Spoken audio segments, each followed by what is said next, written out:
चारधाम यात्रा मार्ग पर बन रही ऑल वेदर रोड केंद्र सरकार के ड्रीम प्रोजेक्ट में से एक है।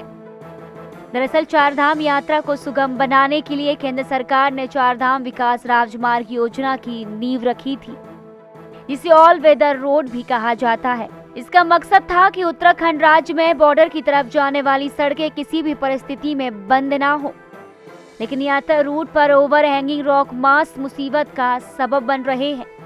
आलम यह है कि आधुनिक तकनीक से बनाई जा रही आधुनिक सड़कें भी ओवर हैंगिंग रॉक मास के सामने दम तोड़ रही हैं। आइए जानते हैं आखिर क्या है ओवर हैंगिंग रॉक मास और सड़कों के लिए कैसे परेशानी पैदा करता है। दरअसल जब भी हम पहाड़ पर किसी सड़क का निर्माण करते हैं तो इस प्रक्रिया में हम पहाड़ की प्राकृतिक रूप से बनी ढलान यानी एंगल ऑफ रिपोज को बदल देते हैं। इस दौरान 90 डिग्री का कटान होने की वजह से सड़क के ऊपर जो भारी चट्टान या फिर धरती की कुछ भारी बनावट वाली जमीन होती है उसे ही ओवर हैंगिंग रॉक मास कहा जाता है, जो कि अक्सर सड़कों के ऊपर लटके रहते हैं।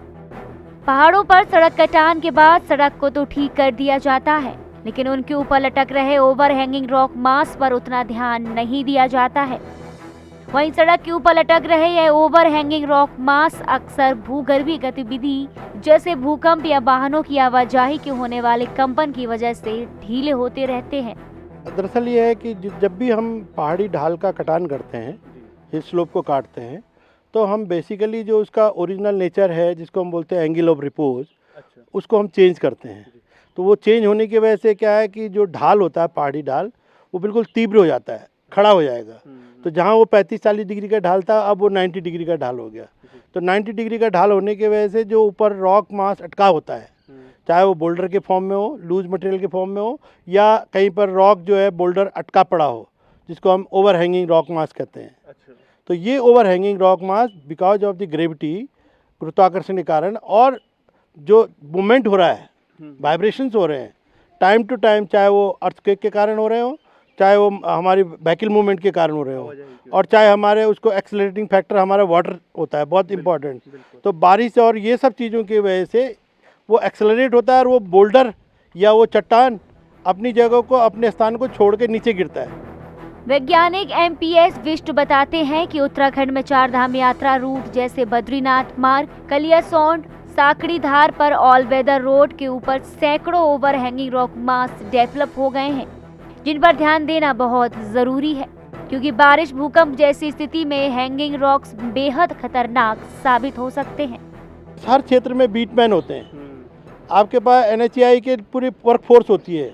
तो जो ये already over hanging rock mass है, इसको क्यों नहीं आप शॉर्ट आउट कर लेते, क्यों नहीं टाइमली इसको हटा लेते, क्यों इस बात की इंतजार में रहते हैं कि ये गिरेगा और तब सड़क में आएगा और तब इसको हटाएंगे। लेकिन ये जब सड़क में गिरेगा तो पता चला किसी के ऊपर गिर गया। और ऐसे आपने देखा होगा आए दिन विगत वर्षों में कई घटनाएं हुई हैं और कई लोगों को अपनी जान से हाथ धोना पड़ा।